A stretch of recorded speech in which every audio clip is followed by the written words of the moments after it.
नमस्ते दोस्तों, आज हम लोग पढ़ेंगे कॉचीज इंटीग्रल फॉर्मूला। तो चलिए शुरू करते हैं। कॉचीज इंटीग्रल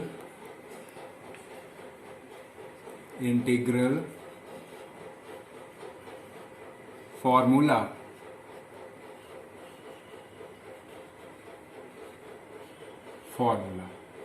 आज हम लोग पढ़ेंगे कॉचीज इंटीग्रल फॉर्मूला। तो सबसे पहले जानते हैं कि कॉचीज इंटीग्रल फॉर्मूला होता क्या है। तो देखिएगा, if F is an analytic function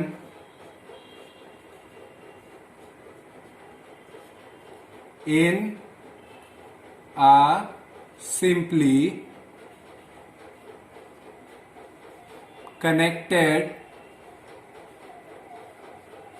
connected domain D enclosed by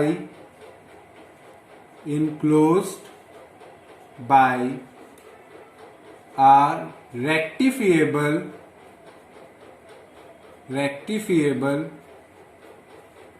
curve C, then यानी कि अगर कोई फंक्शन एफ जेड है जो कि एनालिटिक है किसी डोमेन डी में और जो कि इनक्लोज्ड है बाय अ रेक्टिफिएबल कर्व सी, यानी कि अगर इसको हम लोग एक डायग्राम से समझे या एक इसका रफली बनाए तो ये अगर कोई हमारा कर्व सी है और इसके अंदर और इसकी बाउंड्री पे हमारा फंक्शन एनालिटिक है, तो हम लोगों ने कॉचीज थ्योरम पढ़ी थी फर्स्ट वीडियो में। अगर आपने नहीं जानते हैं तो ऊपर आई बटन दिख रही होगी, आप उस पर क्लिक करके आप उसको देख सकते हैं। तो हमारी कॉचीज थ्योरम कहती क्या थी कि अगर कोई फंक्शन एनालिटिक है किसी कर्व सी के अंदर और उसकी बाउंड्री पे, यानी कि तो उस फंक्शन को जब हम इंटीग्रेट करते हैं अलोंग द कर्व सी, ठीक है, तो वो क्या आता था? वो आता था हम लोगों का 0। अब अगर मान लीजिए कोई ऐसा पॉइंट कर्व सी के अंदर आ जाए, मान लीजिए जेड नॉट, जिसके कारण हमारा फंक्शन एनालिटिक ना हो पाया, तो यानी कि हम लोग ऐसे उसको इंटीग्रेट नहीं कर पाएंगे। तो कॉची ने सोचा कि इससे रिलेटेड हम कुछ और आगे काम करें, तो उन्होंने ये कॉचीज इंटीग्रल फॉर्मूला को बनाने की सोची। उसके हिसाब से अगर कोई कर्व सी है जिसके अंदर कोई ऐसा पॉइंट एग्जिस्ट करता है जहां पे हमारा फंक्शन एनालिटिक ना हो, जैसे कि F Z upon Z minus z naught. अब एफ जेड तो एनालिटिक है मगर F Z upon Z minus z not हमारा एनालिटिक नहीं है। इसको एज अ होल एक फंक्शन देखिए आप एफ जेड को मत देखिए, पूरा फंक्शन अगर देखें तो जेड नॉट पॉइंट को जब हम लोग रखेंगे तो हमारा फंक्शन एग्जिस्ट नहीं करेगा। अगर ऐसा कोई पॉइंट आ जाता है हमारे कर्व में तो उसको कैसे सॉल्व करेंगे, उसके लिए कॉची ने हमें बताया कि जब भी हम लोग ऐसे कोई फंक्शन को इंटीग्रेट करेंगे अलोंग द कर्व सी, तो उसके लिए उन्होंने कहा कि वो उसका रिजल्ट आएगा 2 पाई आई इंटू एफ जेड नॉट, और यही है कॉचीज इंटीग्रल फॉर्मूला। यानी कि अगर कोई फंक्शन हमारा किसी पर्टिकुलर पॉइंट पे एनालिटिक नहीं हो पाता है और उसको अगर हम लोग इंटीग्रेट करते हैं अलोंग द कर्व सी पे, तो उसके लिए उन्होंने बताया कि वो होगा हमारा किसके equal, 2 pi I into F Z not, where Z not is any point, कोई भी पॉइंट हो सकता है, is any point in D. तो चलिए ये फॉर्मूला आया कैसे, अब हम लोग इसके ऊपर बात करते हैं। तो देखिएगा प्रूफ, इसका प्रूफ देखिएगा, अब देखिए हम लोग करेंगे कैसे, कैसे फॉर्मूले को हम लोग डिराइव करते हैं। देखिएगा, विथ Z0 एज सेंटर, हम लोग Z0 को एक सेंटर मानेंगे। With Z0 as centre draw a circle gamma, यानी कि हम लोग Z0 को एक सेंटर मान के एक सर्कल बनाएंगे gamma. Draw a circle, draw a circle gamma of radius R। R हमारा वेरी कर रहा है, ठीक है, of radius R, lying entirely within C। तो इक्वेशन क्या होगी सर्कल की? Equation of the circle is, तो इसकी इक्वेशन क्या होगी सर्कल की? Mod Z minus Z0 equal to R। इसको हम लोग मान लेते हैं इक्वेशन फर्स्ट। जो मैंने अभी लिखा है उसको मैं यहां पे ड्रॉ करके आपको बता देता हूं कि कोई भी हमारा क्लोज्ड कर्व C है, ठीक है, और उसके अंदर हमने जो Z0 पॉइंट है जहां पे हमारा फंक्शन एनालिटिक नहीं है, जैसे मान लीजिए ये, तो उसको एज अ सेंटर मान के हमने एक सर्कल बनाया गामा, जिसका रेडियस है R, ठीक है। ये जो हमने बोला था, जो लिखा था वो मैंने आपको यहां पे ड्रॉ करके बनाया कि Z0 एज अ सेंटर हमने ड्रॉ किया एक सर्कल गामा जिसका रेडियस है R, जो कि पूरा पूरा किस में आ रहा है? कर्व C में, ठीक है। ये हमारी इक्वेशन फर्स्ट हो गई। अब देखिएगा, consider a function phi z defined by हम लोगों ने कोई फंक्शन phi z लिया, जो phi z है क्या? fz upon z minus Z0। ये जो पूरा फंक्शन था उसको हमने एक नाम दे दिया phi z। ये हमारा फंक्शन है phi z, ठीक है। तो जो phi z है, then phi z is analytic in the doubly connected region,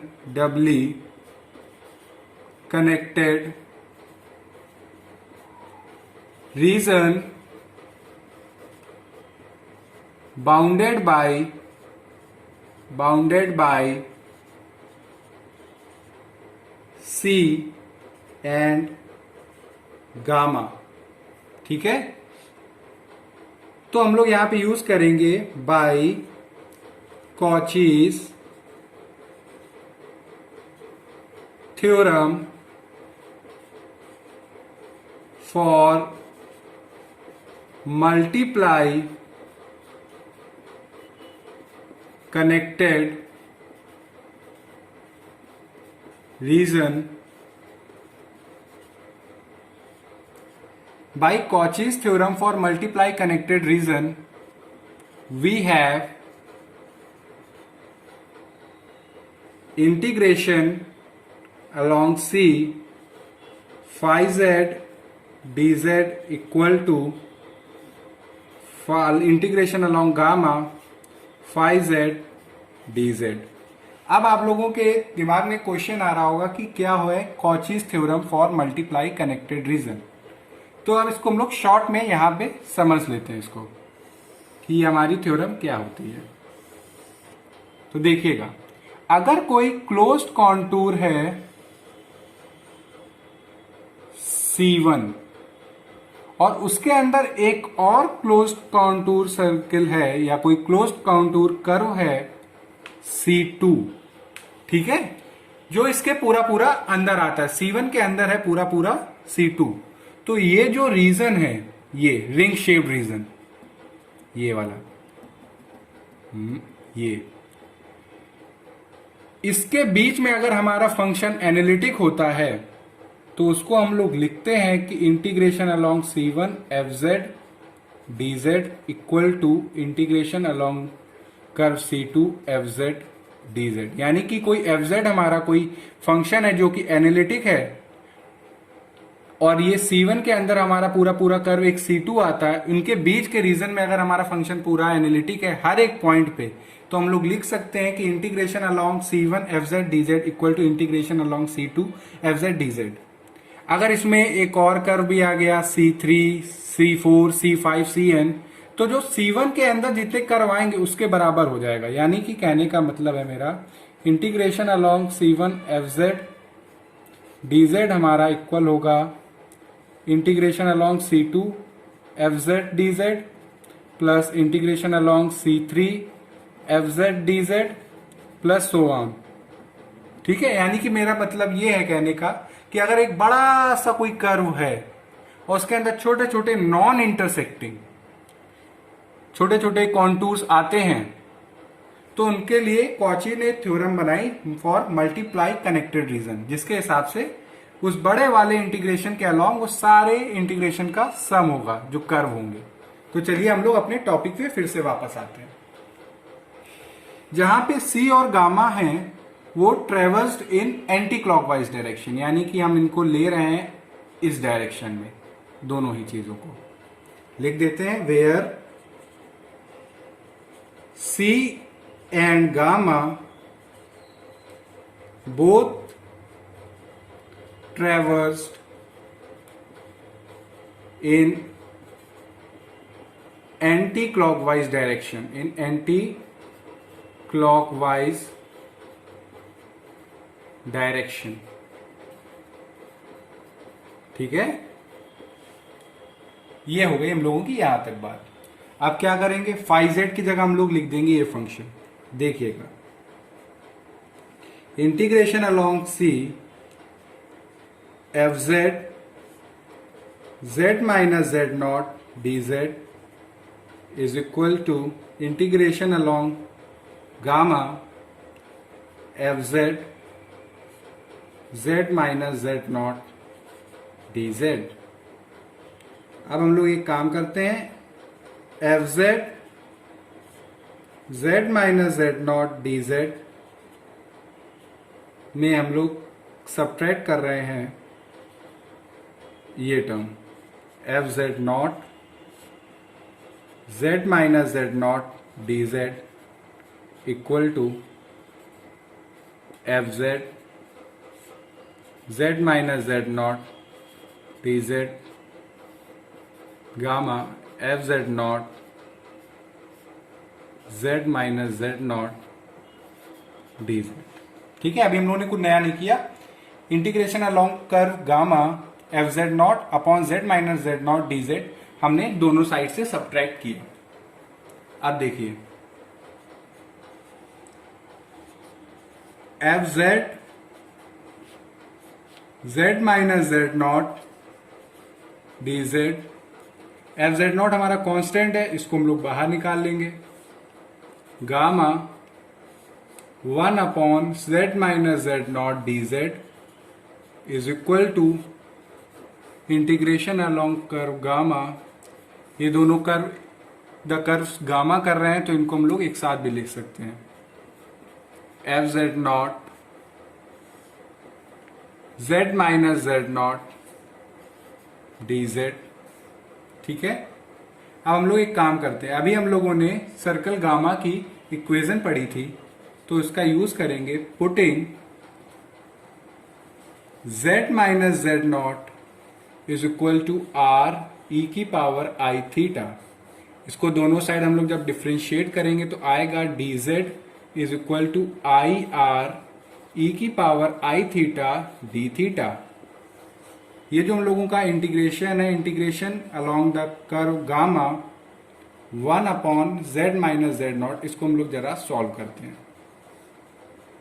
तो हम लोग Z माइनस Z नॉट की जगह क्या लिखेंगे, R e की power I theta D Z की जगह लिखेंगे आई आर ई की पावर आई थीटा डी थीटा। और अभी हम लोगों ने complex line integral along a circle में पढ़ा है कि जब भी कोई सर्कल के अलोंग हम लोग जब इंटीग्रेट करते हैं तो हम लोग थीटा में बदलते हैं उसको, और थीटा हमारा ट्रेवल कहां से करता है, 0 से 2 पाई। तो आर ई की पावर आई थीटा, आर ई की पावर आई थीटा कैंसिल हो जाएंगे, आई कांस्टेंट है बाहर आ जाएगा, तो ये आया 0 से 2 पाई डी थीटा। इसको सॉल्व करेंगे तो आएगा 2 पाई आई।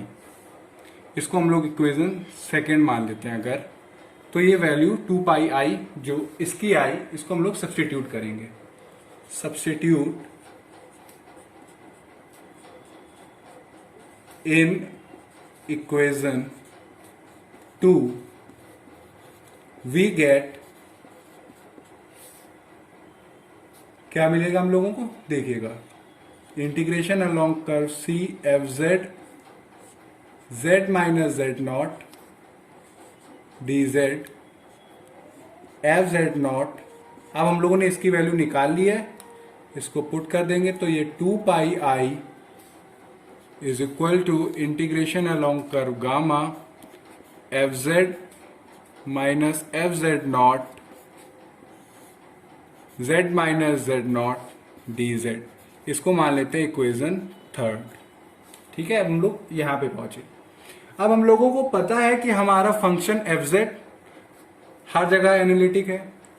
इसको एज अ होल आप मत देखिए, एफ जेड को देखिए, हर जगह हम लोगों का एनालिटिक है। तो a function F Z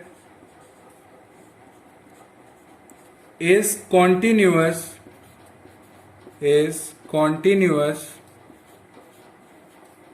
at point z not. Function हमारा हर जगह कंटिन्यूअस है तो वो z नॉट पे भी कंटिन्यूअस होगा। तो a function is continuous at point z not. तो हम लोगों ने कंटिन्यूटी की डेफिनेशन पढ़ी है, उसका यूज करेंगे। Then for any epsilon greater than 0 there exists a del greater than 0 such that modulus fz minus fz naught less than epsilon। इसको मान लेते हैं equation 4। For all z satisfying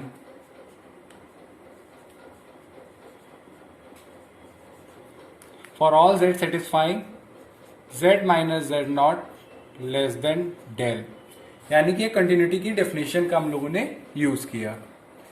अब हम लोगों को पता है कि जो हम लोगों ने सर्कल गामा लिया था उसका रेडियस हम लोग वेरी कर सकते हैं, यानी कि बढ़ा भी सकते हैं और घटा भी सकते हैं। तो सिंस r इज आर्बिट्ररी, यानी कि उसकी वैल्यू कुछ फिक्स नहीं है, so we choose r less than del. तो हम लोग r को डेल से छोटा ले सकते हैं। क्यों हम लोग ऐसा कर रहे हैं, so that all points of circle gamma, यानी कि जितने भी पॉइंट सर्कल गामा के हैं वो सारी इक्वेशन 4 को सेटिस्फाई करें। So that all points of circle gamma satisfy equation 4। इसको करने का हम लोगों ने आर को ऐसा इसलिए लिया जिससे हम लोगों की जो जितने भी पॉइंट्स हैं सर्कल गामा के वो इक्वेशन 4 को सेटिस्फाई करें। तो अब जो हम लोगों की इक्वेशन थर्ड है इसका हम लोग लेंगे मॉड। तो जब हम लोग इसका मॉड लेंगे F z z minus z not d z 2 pi I F Z not integration along curve gamma f z minus f Z not Z minus z not d Z. हम लोगों ने जो मैंने कॉम्प्लेक्स इंटीग्रेशन स्टार्ट की थी तो उसके सबसे फर्स्ट लेक्चर में हमने कॉम्प्लेक्स लाइन इंटीग्रल की प्रॉपर्टीज बताई थी। उसमें मैंने वो एक प्रॉपर्टी का डिस्कस की थी जो उसमें मैंने कहा था बहुत इंपॉर्टेंट है और उसी का हम लोग यूज करने वाले हैं। इज ग्रेटर देन और equal to integration along gamma f z minus f Z nought का mod z minus z nought का मॉड डी जेड। अब हम लोग यूज करेंगे इक्वेशन 4 और इक्वेशन 1। ठीक है, तो using equation first and fourth, ठीक है, इसका हम लोग यूज करेंगे। तो इसी टर्म को हम लोग आगे बढ़ा रहे हैं। अब हम लोग इज ग्रेटर देन और equal to integration along gamma f z minus f Z naught epsilon के बराबर हो गया और modulus z minus z naught R के बराबर हो गया और ये है मॉड डी जेड। इसको जब हम लोग सॉल्व करेंगे तो एप्सिलॉन अपॉन आर हमारा कांस्टेंट है, बाहर आ जाएगा और इसको जब हम लोग इंटीग्रेट करेंगे तो ये आएगा हम लोगों का 2 पाई आर से आर कैंसिल हो जाएगा तो ये आया हमारा 2 पाई एप्सिलॉन। तो अभी हम लोगों ने जो देखा उसी को हम लोग कैरी फॉरवर्ड करते हुए क्या हम लोगों ने भी निकाला है कि integration along C f z z minus z not d z 2 pi I into F Z naught की हम लोगों ने वैल्यू निकाली 2 पाई एप्सिलॉन। ये हम लोग यहां पे निकाला हम लोगों ने। अब हम लोगों को पता है कि एप्सिलॉन बहुत ही छोटा है और पॉजिटिव है। Since epsilon is very small and positive, ठीक है, तो ये हम लोग इसको 0 भी मान सकते हैं। तो integration along C f z z minus z not d z 2 pi epsilon 2 pi I into F Z naught को हम लोग 0 माना। अब मॉड खोल देंगे तो f z z minus z not d z minus 2 pi I into F Z naught equal to 0। इसको अच्छे से और लिखेंगे तो f z z minus z not d z is equal to 2 pi I into F Z naught. और ये रहा हम लोगों का कॉचीज इंटीग्रल फॉर्मूला जो हम लोगों ने इसको डिराइव कर लिया।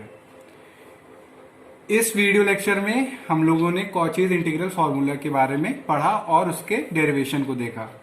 नेक्स्ट वीडियो में हम लोग इससे रिलेटेड कुछ और बातें करेंगे और इससे रिलेटेड कुछ और प्रॉब्लम्स भी करते हैं। इससे अगर आपको कहीं पे भी इसमें कहीं पे भी कोई डाउट हो तो आप कमेंट सेक्शन में लिख के बताइएगा। Thank you.